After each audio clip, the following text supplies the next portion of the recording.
welcome to Crafts and Crime. I'm Amy. I'm Elaine. And as always, we have a craft and a crime. Whoop, whoop.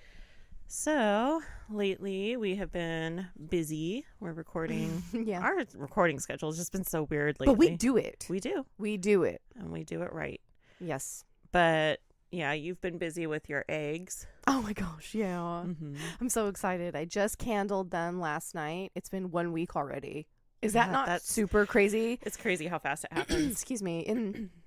So I ended up with 12 eggs in the incubator. Whenever you have some eggs you think are fertilized, maybe you could take Belial if you want to, because I'm still going to try the one that I put in the fridge, because I put it in the door of the fridge, which is the warmest part. Mm-hmm. And there's a lot of like differing information that says, I mean, you can still try and it does happen. Yeah. So I'm like, I mean, I have my incubators, but I kind of gave up on the coil. I was going to incubate some, but I just didn't want to deal with it over the next couple weeks. Yeah, not right now. A lot of fiddling.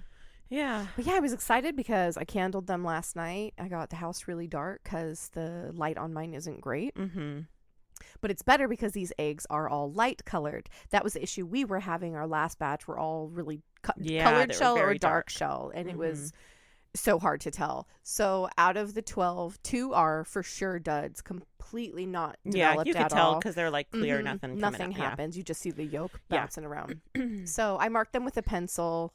I'm literally going to give them like 3 more days and then take them out because I don't want that to build up and explode. But the other 10 had completely visible little jumping babies. That's inside. So exciting. So we'll have to look at them tonight if you want. We'll go and look. I again. have my good. That would be really fun. Good one. We could do both. Oh yeah, like we did before, like blast it. Yeah.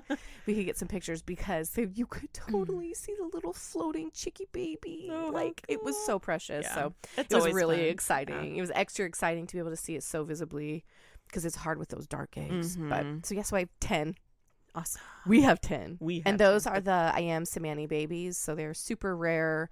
And I just think they're beautiful. I'm so excited. I'm so excited. So hopefully we could get all 10. I know. But now that we did a little bit more reading, and we were reading that to give it some sprays beforehand. Oh, I know. So I'm so nervous because I've always heard like on lockdown you just don't move it. You don't do anything because the humidity could plummet. But I guess if you're spraying them, then the humidity is I'm thinking that's what they mean until you see that first pip. Then you don't want to because it'll shrink wrap them in there. It can seriously happen within a second. Yep. And I also was doing a little bit of reading that was saying that like hens in nature will move the eggs every hour, and our machines sometimes they differ, and it has a sensor where it will move it either once an hour or once every 2 hours. And so there was been oh my goodness gracious, there has been research done, and they're saying that the extra movement is actually really beneficial. So I've been pushing the button. Just randomly push it. So like when I'm like, if I'm walking past it and I think about it, I go, oh, and I'll push it. So they're I getting would do a the same couple thing turns sometimes. every couple hours. That's good. And I'm telling you, those little babies, like you could see, it was precious. I just can't get over how cute it was, but it was too dark for my phone to like pick up. So maybe with both lights. Anyway, we'll definitely do that tonight. That's what's happening. I'm so excited. So 2 weeks, we're going to have babies. Yay. It happens so fast. It's so crazy. 4th of July babies. Yes. Oh my gosh. I'm so excited. Because as we're recording, God, they're going to be born and their whole life is filled with explosion. Oh no. And heat. Yeah, it's going to be hot. It's already hot. But they'll love it. I just have true. to keep the air moving. Yeah. Anyway, okay. I'm done talking about chicken. Sorry. We do every time, and it's fine. Seriously. Everybody's learned. We should have seriously been crafts, crimes, and chickens. A starts with the C, so right? It all works. But yeah, no, my week is busy because as of right now, we have should we call him a live studio audience member? Yeah. I have my nephew Sandro here, and so he's sitting in listening to us, and he was telling me, I think, was it last night or this morning, that he has a friend that listens to us out in Germany. Oh. So, yeah. Hello, Germany. Danke. I think, wasn't her name stop laughing Anna? at me. Yeah. Hi, Anna. Hi. Thanks for listening. Yeah, thanks. So we have him here. He got here Monday, and he'll be here for a couple weeks. So we're just having fun, relaxing, and hanging out and catching up. And so that's what I have going on. But we're still recording. Yeah. So still doing our work because it's fun.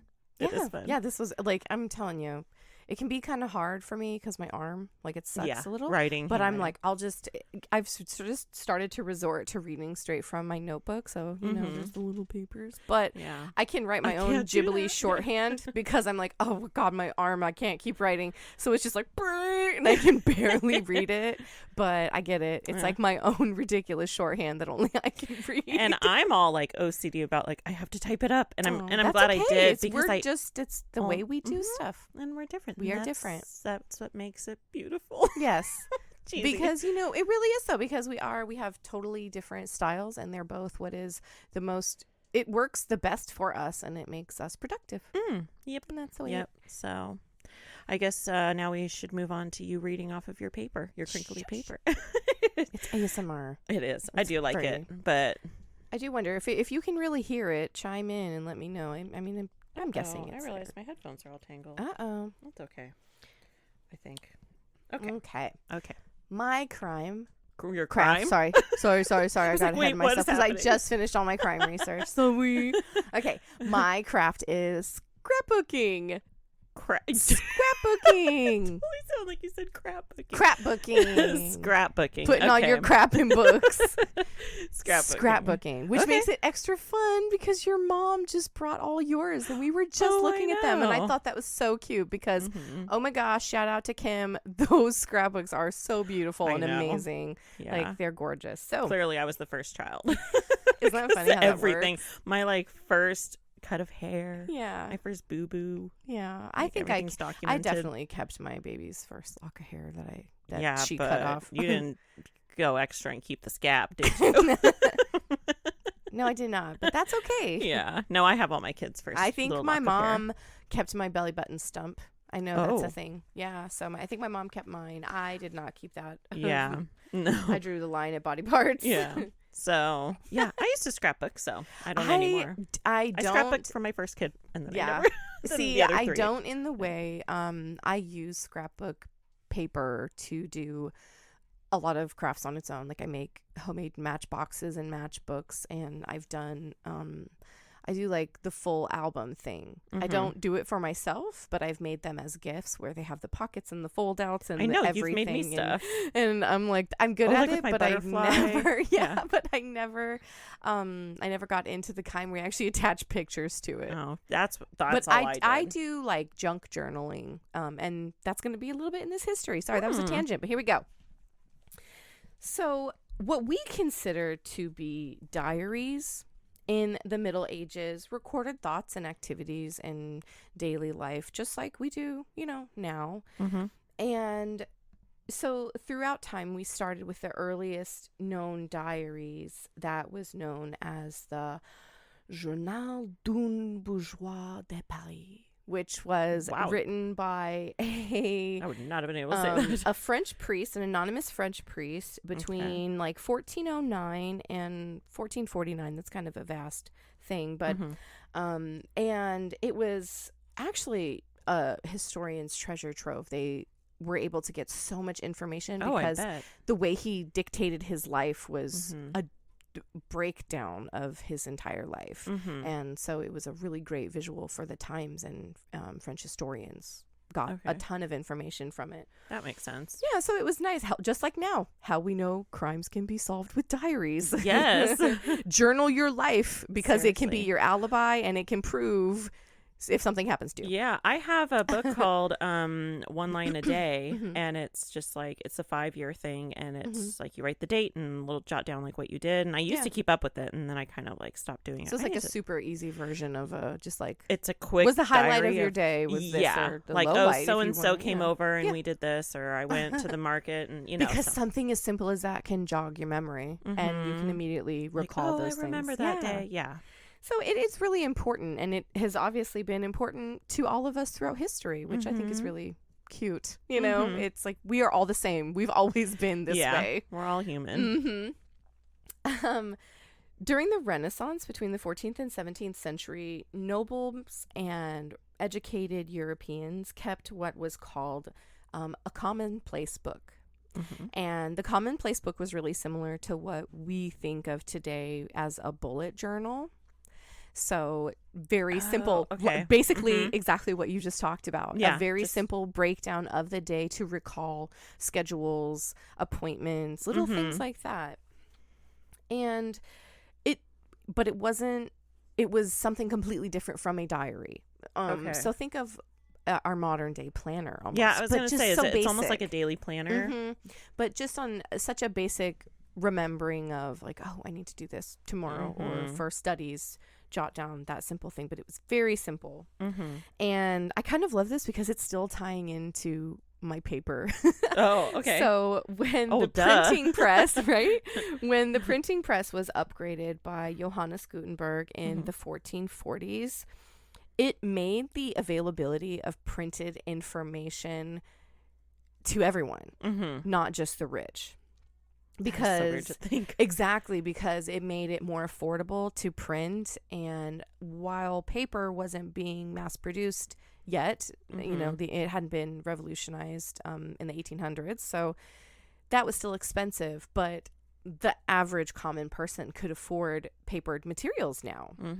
And so now commonplace books had more material, and that would be all kinds of things from their magazines and newspapers were just like ours. Poems and recipes and the highlights of the town news.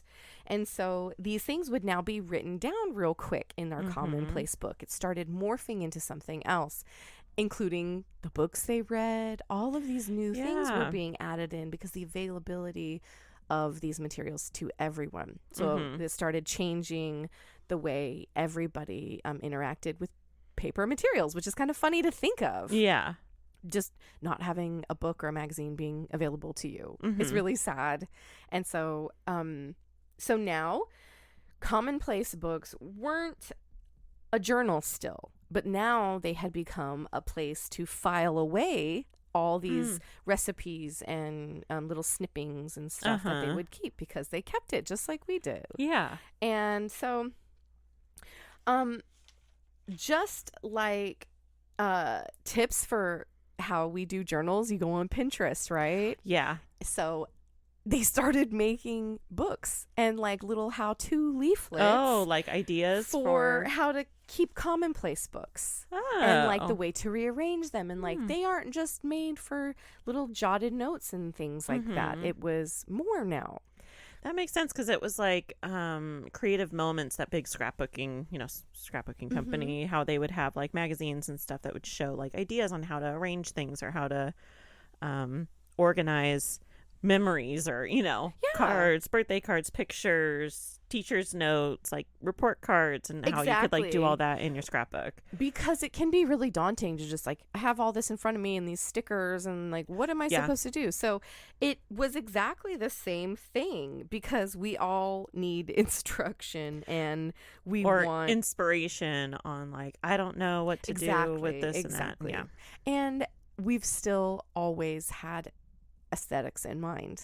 We've always wanted things to look neat and pretty and put together and not just a big mess, Yeah. So in 1512, the scholar Desiderius Erasmus wrote a guide to commonplace note-taking called Decopia.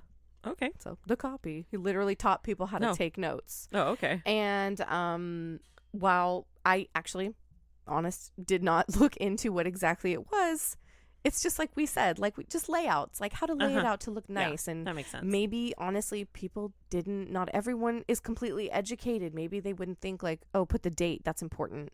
Yeah. But to scholars, those things are important. Yeah. And so it could be as simple as that. And I will look, and if I find it, I'll make sure that I add it so that you can look at it. But so coming up is going to be a warm place in some people's hearts, and that's cool. The family Bible is actually one of the first examples of what we would consider scrapbooking to be. Really? So is it like the part with the deaths and the births and the marriages? Exactly. And... Who gets the family Bible? That's what I couldn't get that song out of my head.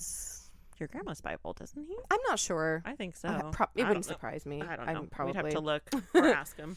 Right. So, yes, exactly like you said. Marriage certificates, death dates, birth announcements, wedding announcements, and obituaries, which have always been a thing. Yep. Were kept as early as the printing press was invented, tucked inside of the family Bible. Some of the first and earliest forms of personal family history were found in the Bible in the early 1400s. So it's something people always wanted to keep track as best as they can. It's always been important for people.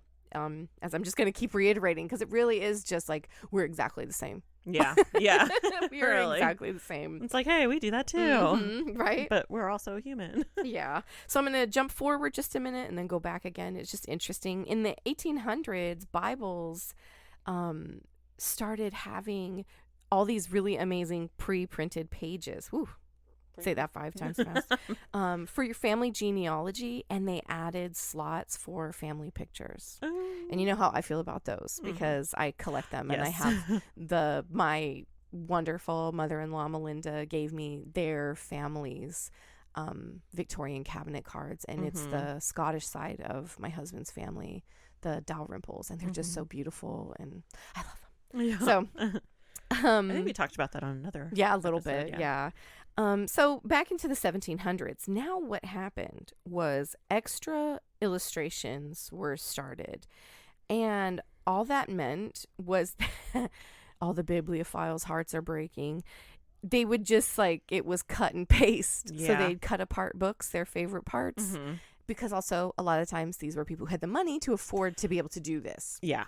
And so they would add extra illustrations. They would cut out pages of books, or they would tear the bindings apart to add new leaf pages in and then rebound it. So they weren't trying to ruin them. They were trying to keep them nicely put together. And so these new illustrations were called the leaves they would add in.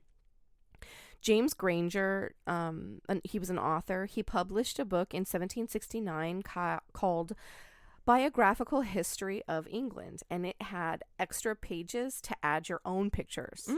So your own notes. What we think of now is the junk journals, smash journals, your ideas and things while you're reading the book, or pictures you wanted to add. So he gave that room for those. So now we're back to the 1800s.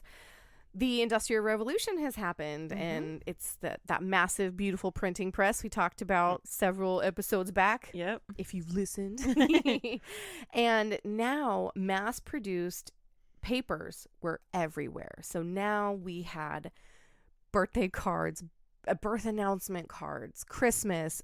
Some of them were weird as hell. I'm going to post some. The Victorian Christmas cards are my favorite. About. They'll be like a bear in a suit smashing a frog in the head with a hammer. And you're like, what is happening? Yeah. Holiday greetings. I'm not kidding. Exactly They're so weird. About. Yeah. So now they had also business advertisements and these greeting cards. All of this was now considered like this amazing novelty. It's brand new, it's magical, and everyone can have it. So these little journals are now being filled with all of these.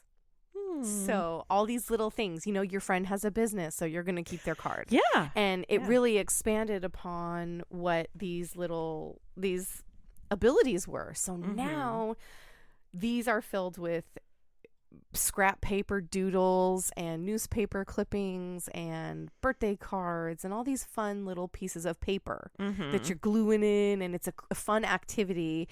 And it was a feminine activity. It was considered very feminine because of the fact that these little pieces of paper were typically part of society as well.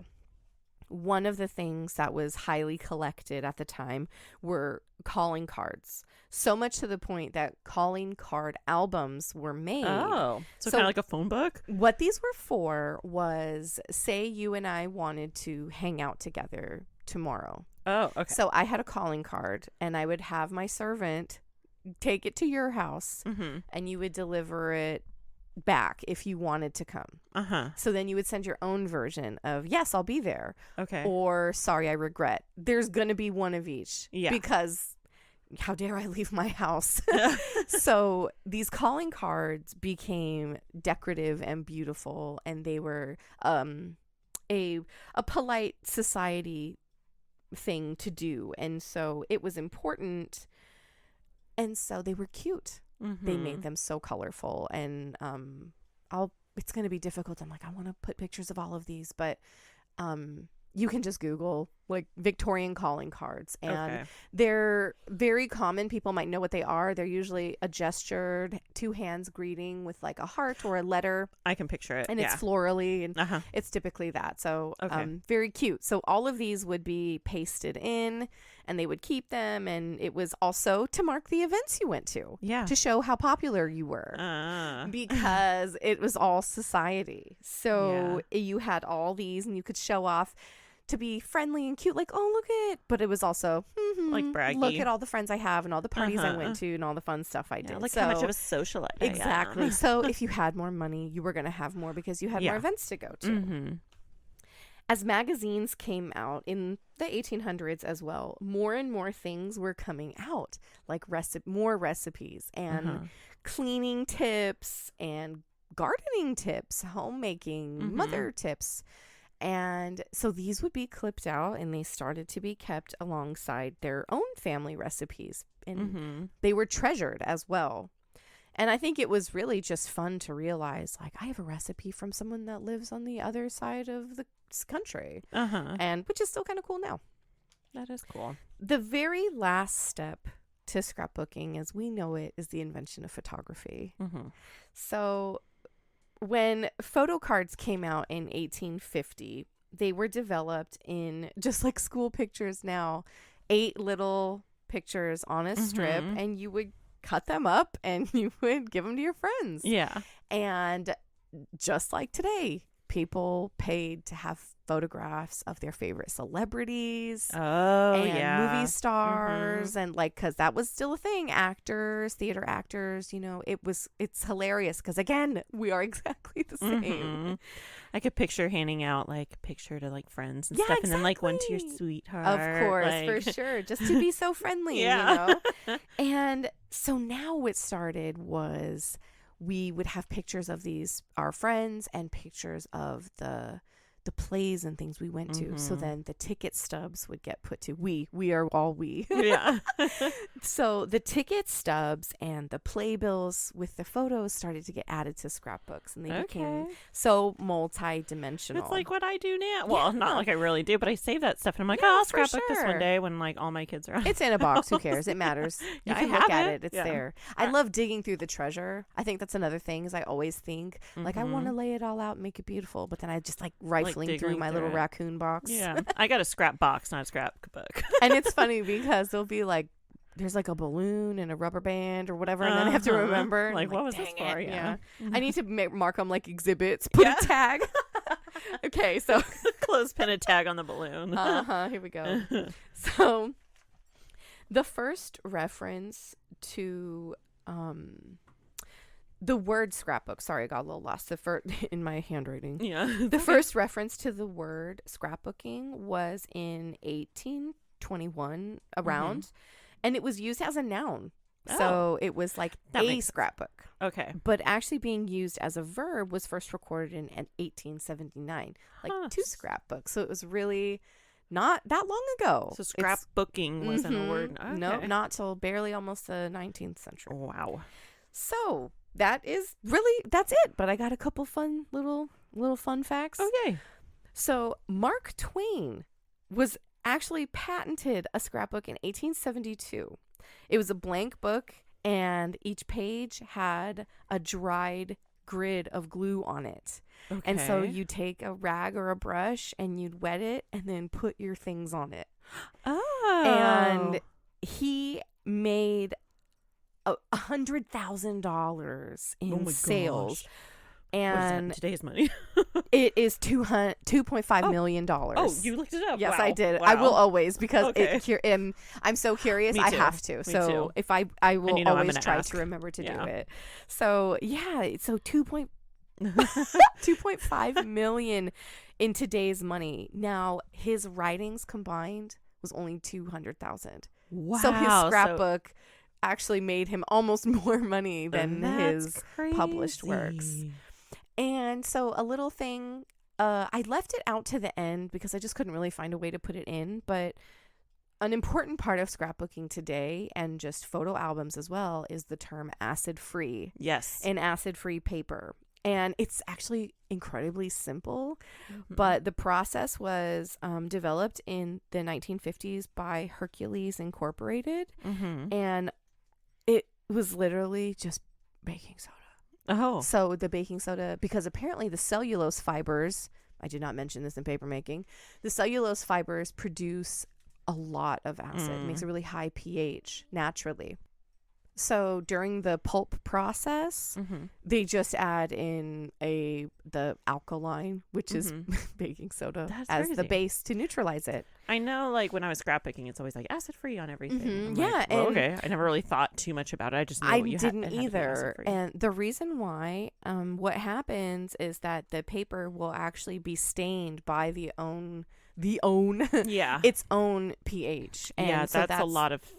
Like, it'll bring a lot of like brown, weird colors out. And also what happens is it makes the paper weak and it'll be really crumbly. when did you say this was, like, started? Acid-free paper was only developed in the 50s.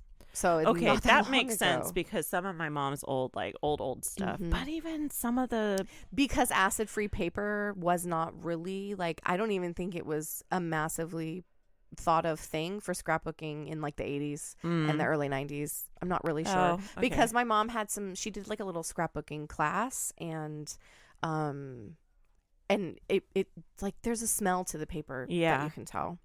One of the things that will also happen is the acid breaks down the emulsion layer on photographs, and it can actually make it get like gummy and sticky and gross. Ew. So luckily, out of my extremely old photographs that I have hundreds, that has never happened. Yeah. But so yeah, that's why acid free is a thing and why it's important. Huh. And it is really important. It is. It really is. But it also can be as simple as if you are like staining your own paper with coffee or tea.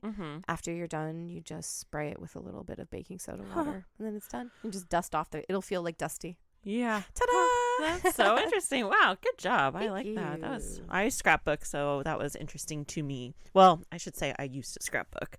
And like I said, I only did it with Troy, and then I never did It's it so again. much work. It really And is. if you It's mess easier to up do with one just one cut of like you ruin the whole thing, especially like the kinds of albums I make. There's a lot of fold outs. The folding matters. Yeah. And if you mess it up, it ruins the whole square. Yeah. And unless you buy several, the little packs only have typically 2 sheets of the same pattern. It's rude. They know you usually need more.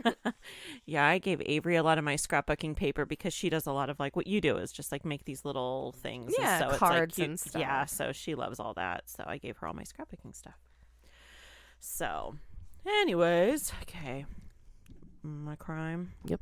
Okay. Sorry to bring it down, as always. Nice job. So, I know. Okay, so my case takes place in Moose Lake, Minnesota. Minnesota. Yep. So in I Moose... love those accents. Yeah. Sorry. No, it's fine. I I do love too. Minnesota. I love accents in general. I'll never make fun of someone's accent. I think they're so beautiful and amazing. I love them. Sorry. No, it's fine. Okay. So picture it takes place in Minnesota. So in Moose Lake, Minnesota, on May 26th, 1999, just after midnight, a customer at a local convenience store called DJ's Expressway Conoco called 911. They stated that there were customers in the store, but that there was nobody working in there, and that was really unusual. Uh-oh. So Chief Dale Heaton went to the convenience store and started questioning the 4 customers that were in the store.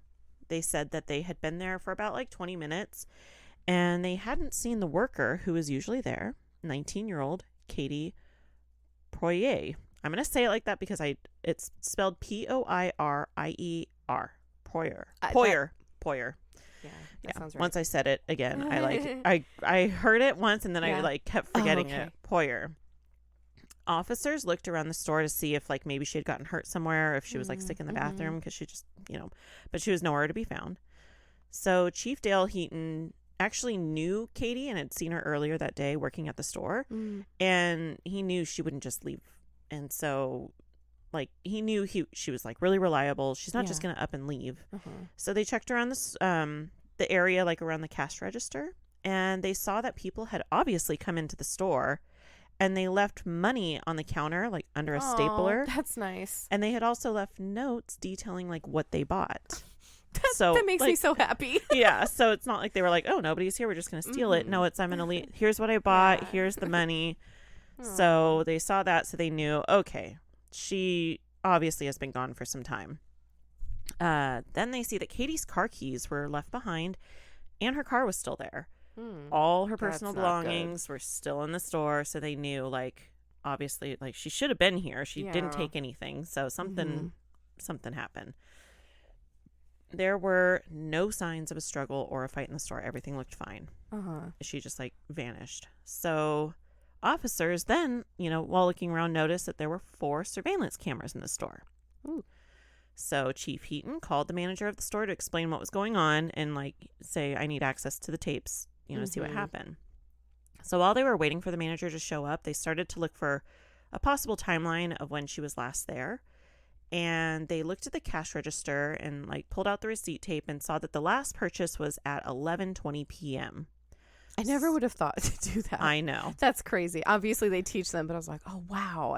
Yeah, it's like she's going to ring up whoever. So it's like, okay, she obviously disappeared sometime around 11:20. And even if it was like she stepped out to the restroom, that was the last time she was at the counter. Yes. Okay. The last purchase was at 11:20. So the manager shows up, and he was asked to check the tapes from about, 11 p.m. and on.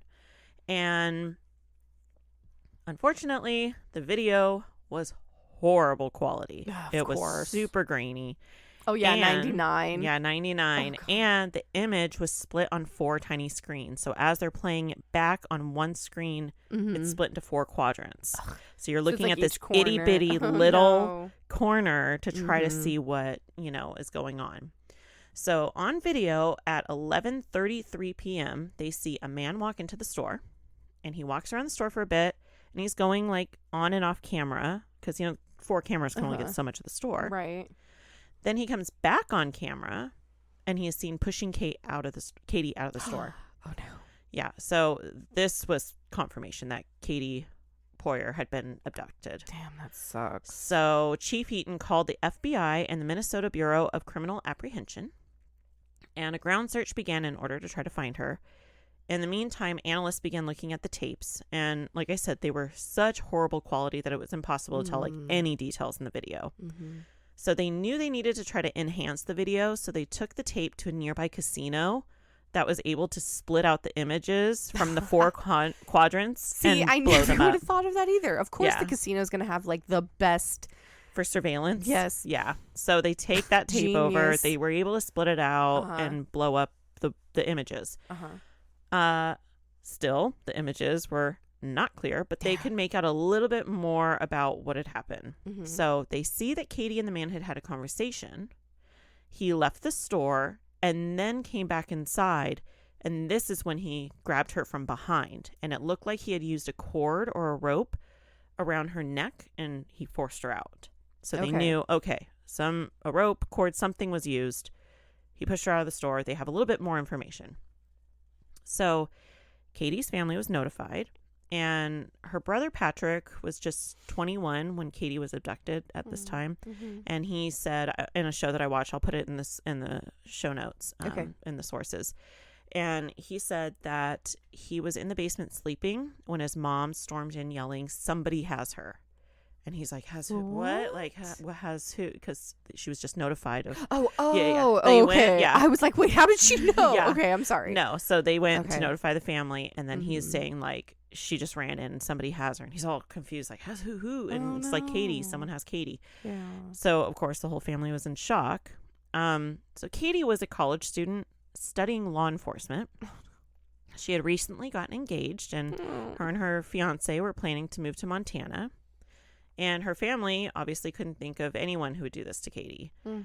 Detectives knew they had to work like really quickly to find Katie, and her family and friends all helped look for her. Her brother actually led a lot of the search parties, like constant every day. Poor thing. Yeah. I would too, though.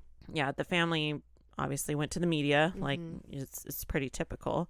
And search teams searched the countryside, and multiple agencies were involved. So there was like a full team effort. You know, everyone's looking for her.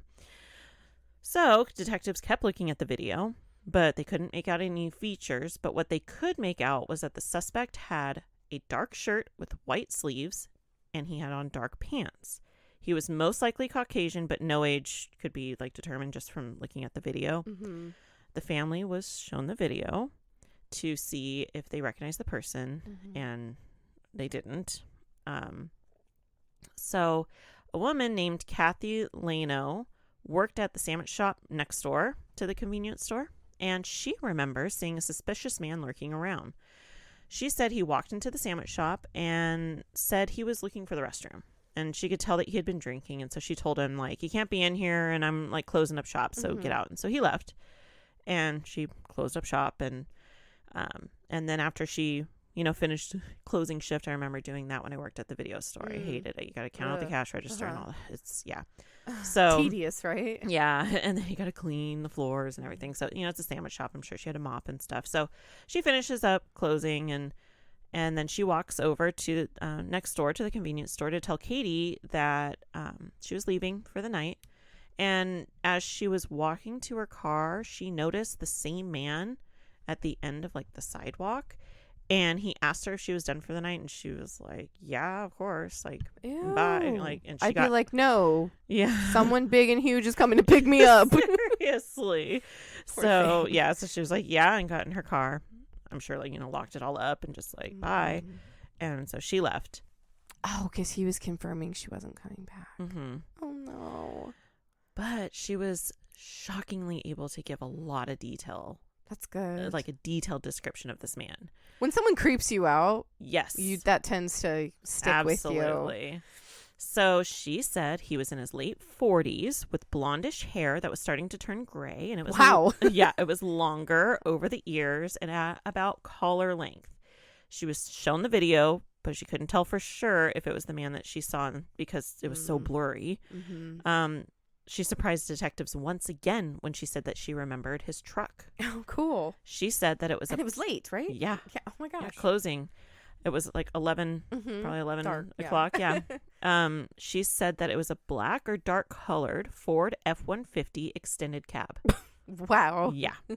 She also said that there was an unusual design on the side of the truck, which was like painted lines, or like just not just like a pinstripe, but like some painted lines. So she also noted that he had an air gate on the back, and she shocked detectives once again when she said that she saw his license plate and remembered parts of it. Oh my gosh. She noted. But again, I'm telling you, when someone gives you a vibe, your intuition is rarely wrong. Yeah. Exactly. So she noted that the plate was from Minnesota, and that there were the numbers 557 and then other two letters and a Y at the end. She said the reason why she remembered these first three numbers was because their zip code is 557.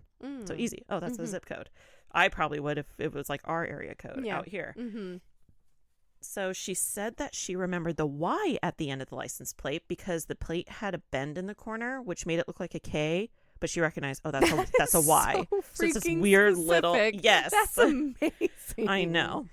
Go girl. And like you said, she told detectives she remembered so much because he scared her. She said there was like something about the look in his eyes that freaked her out. That sucks. So investigators searched the database for those license plate numbers matching, and unfortunately they came up with a lot. Oh, dang. Yeah, a lot. There were several hundred black trucks that matched the description and the license plate numbers. You know, it never occurs the fact that, you know, the states are huge, and however big the county is, the area, you know, that sucks. You can only narrow it down so much.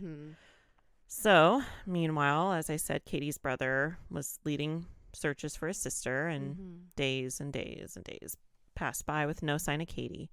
And the image from the surveillance, as well as the composite sketch, were released to the media. And of course, thousands of leads came in.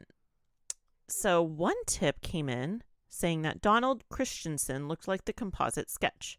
The build, size, and the look were like really similar. And of course, detectives looked into him. He was 40 years old, and he had a criminal background. He had been convicted of some sex offenses that all involved young, attractive women. So obviously, as a suspect, he was brought in for questioning, and of course, he said he wasn't involved. And when they asked him where he was the night of the abduction, like, nobody could corroborate his alibi. So detectives got a warrant to search his apartment, and they found rope and cords that were knotted up and thrown in the garbage. So of course, detectives are wondering why, or not why, but if this was evidence, and if he was potentially trying to throw it away. So it's like, why would he just have rope or whatever? And Yeah. but then again, anybody could. So Sure. Donald told detectives that he had started drinking again, and detectives were thinking this could be the reason why he may have slipped up and abducted Katie. So Okay, I'm sorry. No matter how drunk you think of kidnapping someone, I know, but I slipped up. He had previous. That's right. Yeah. I'm sorry. So it's like not too far. That's not fetched. funny, but I was like, how the hell? Yeah. No, it's. I think they're trying to connect dots and like Gotcha. this is Back into his old ways of assault. Yeah. Gotcha. So federal agents took him to the crime scene to compare surveillance images of him in the store to the ones from that night. The agents had him pose in the same positions as those seen on surveillance footage from that night. The images did not match up. Donald had a spider web tattoo on his forearm, where in the reenactment, like, it was clearly seen on that reenactment video. Sure. And the suspect in the original footage had no spider tattoo, on spider web tattoo on their forearm. So that evidence cleared him as a suspect. So he was just a guy who had rope in his trash, which, like, I think I probably have rope in my trash right now because of that rabbit thing. Oh, like, yeah. Keep pulling. Yeah. So, detectives were still looking at every pickup that matched the description and the license plate numbers, which, like I said, was a lot. And one of the matches was to a man named Donald Blom. He lived in Richfield, Minnesota, about 2 hours away. So agents sent an investigator from the Richfield Police Department to his house.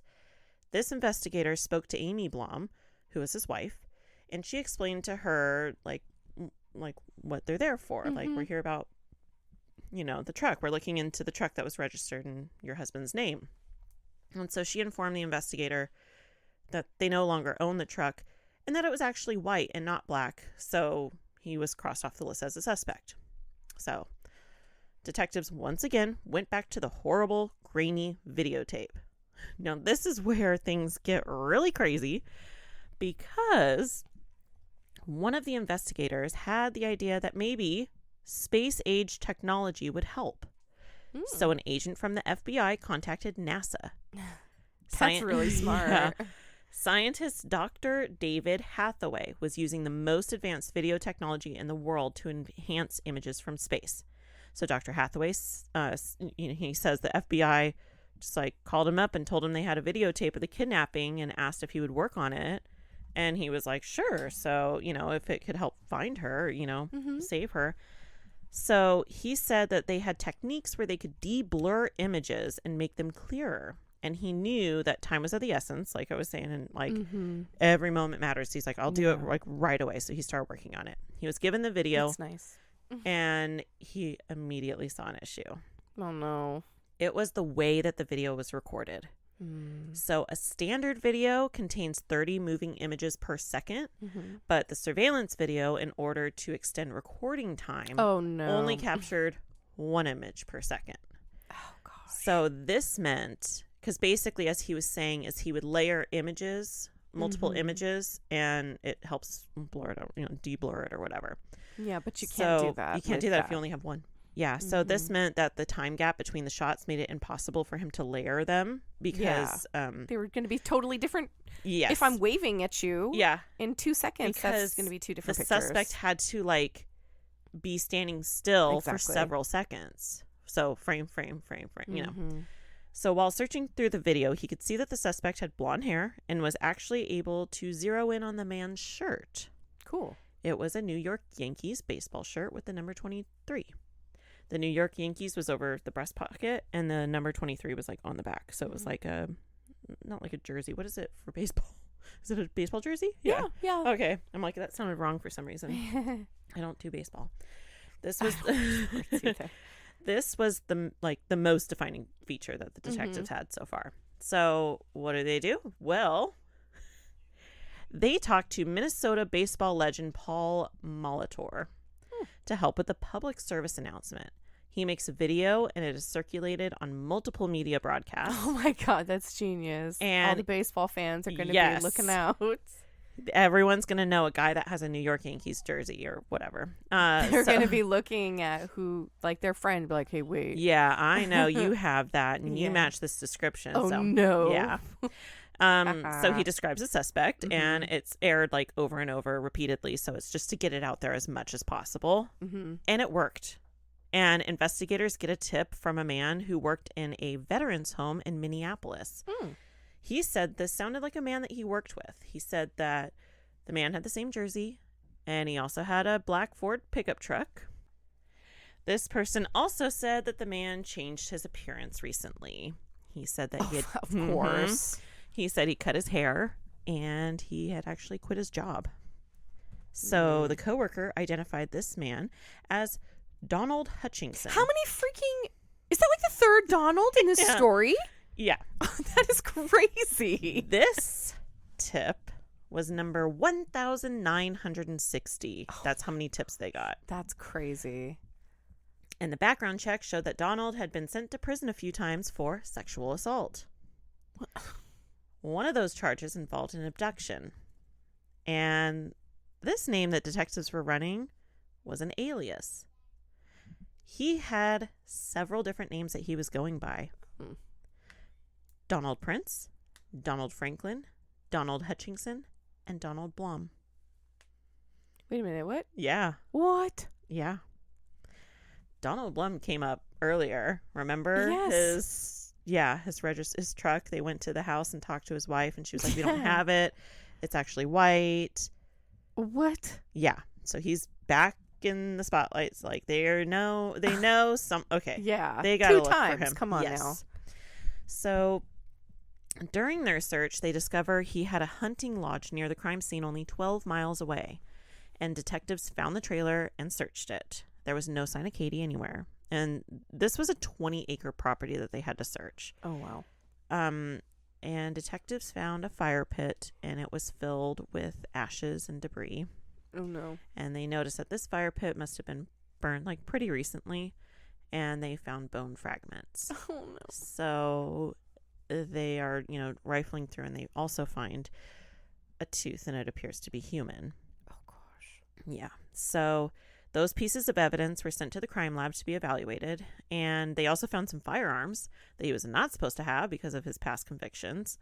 So he's like, suspect number one. He's already, no matter what, in trouble for the firearms he's not supposed to have. But now it's like, what are these bones? So they, in the meantime, they search his home in Richfield, and at his home, where, remember, they went to talk to the wife. We don't have it.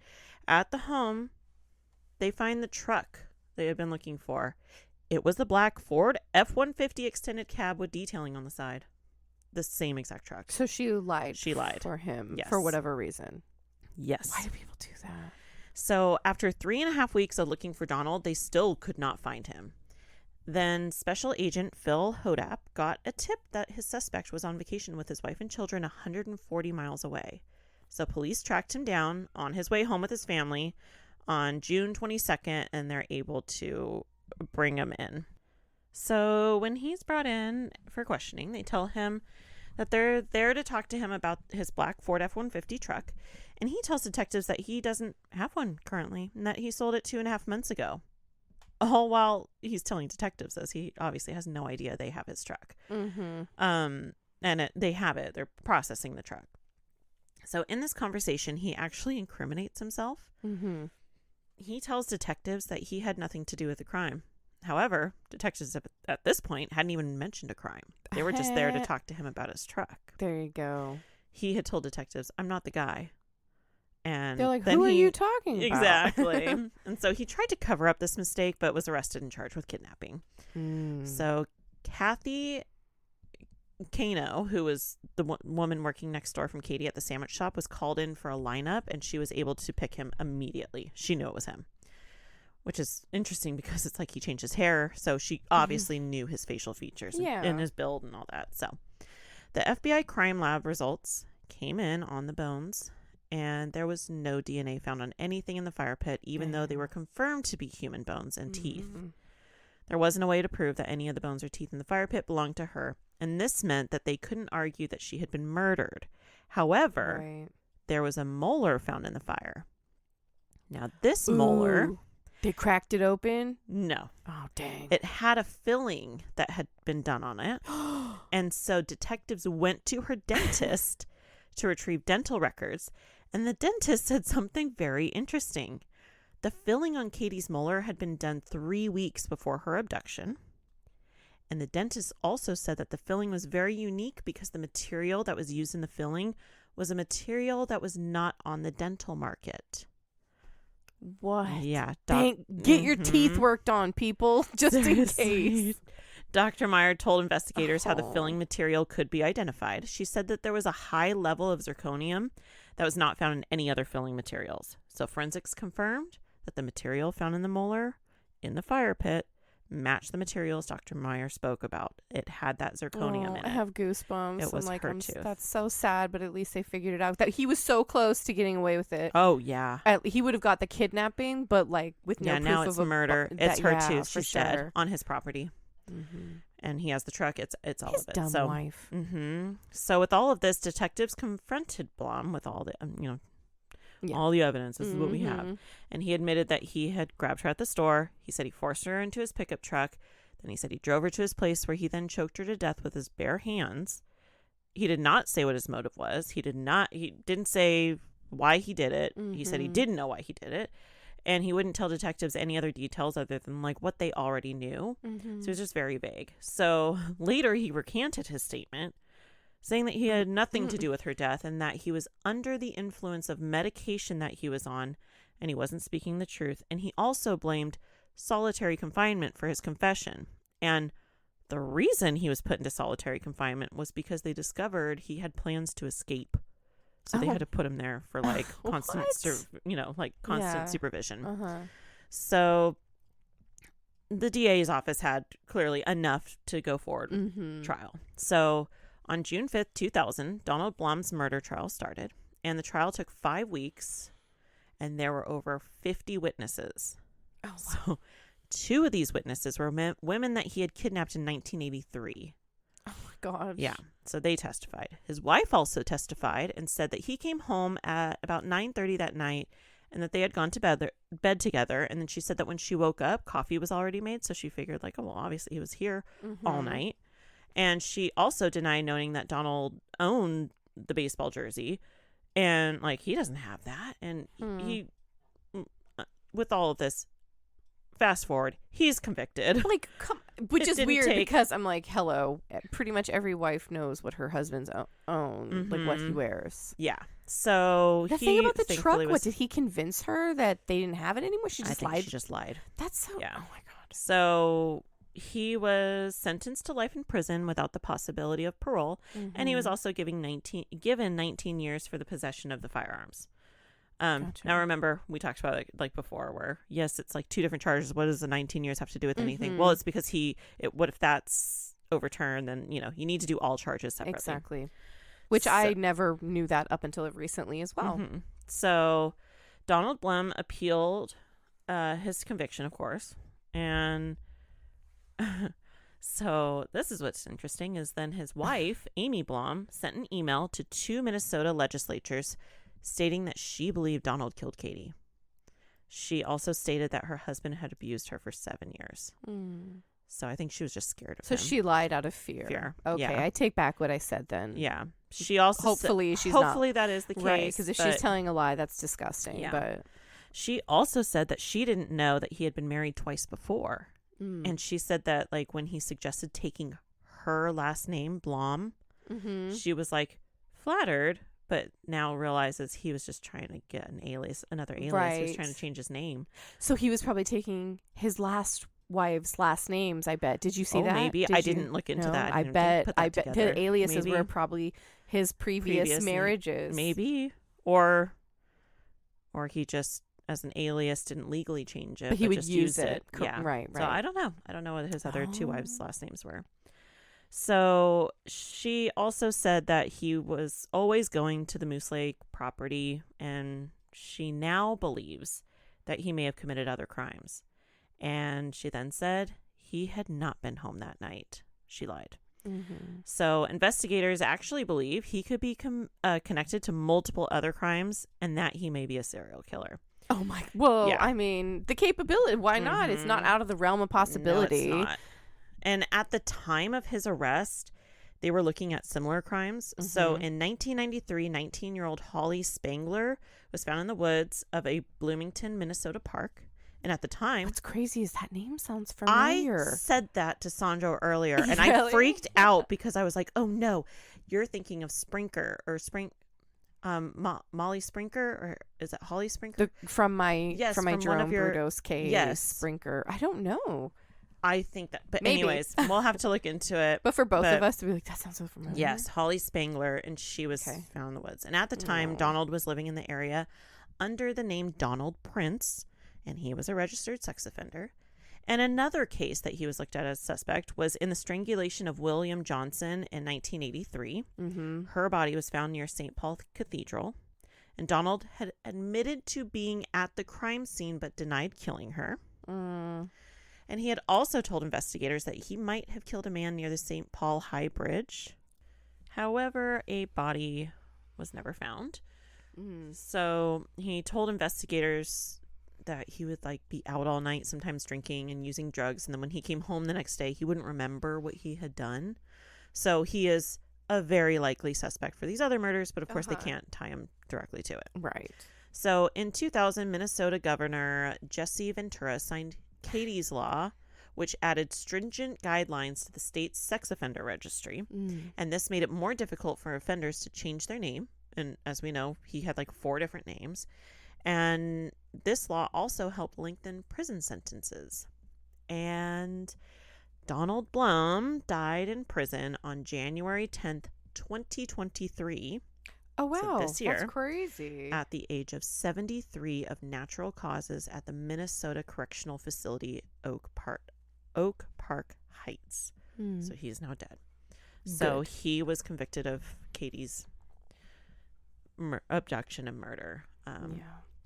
So thankfully we had some very smart detectives to think about using the baseball player to get the word out and use, Right. and air that over Okay, and so over. was I having like a brain fart? It was all the same Donald, correct? It Okay. is. My It brain was is. like, how many fucking sorry, Yeah. how many Donalds are in this It is. story? It's the same damn Okay, guy it every was the single same time. damn because Donald. And it's funny because as I'm writing the notes, I kind of would like look at you like, and you finally were like, another Donald, and then it wasn't until It was Donald Blum not again. Yeah, it because was- Donald Hutchinson came in Yeah. a few times, and then Donald Blum. So interesting, I know. That so was nuts. so that was Katie's case, and it's Poor solved. thing. Yeah. So Thank goodness Yeah. for dental records. I know. I'm Goodness. like, ooh, I should probably go get my teeth taken care of. What a terrible phobia. I know. Make sure you get your teeth worked on in case you're murdered and I they need to know. identify your body. Yeah. Goodness. I know. I'm like, my dentist, like, oh, I haven't, but I'm like, I really haven't had work done. So I haven't needed it. I don't have anything. Yeah, nothing fancy. Yeah. So. But I mean, I guess if it's still in your teeth, it still is there. Mhm. Anything. Oh. Yeah. I hope I die of natural causes at an old age. Yeah. Yes, So, please. yeah. Good Anyways, job. thanks. So with that, stay crafty. And not cry me. Bye. Bye.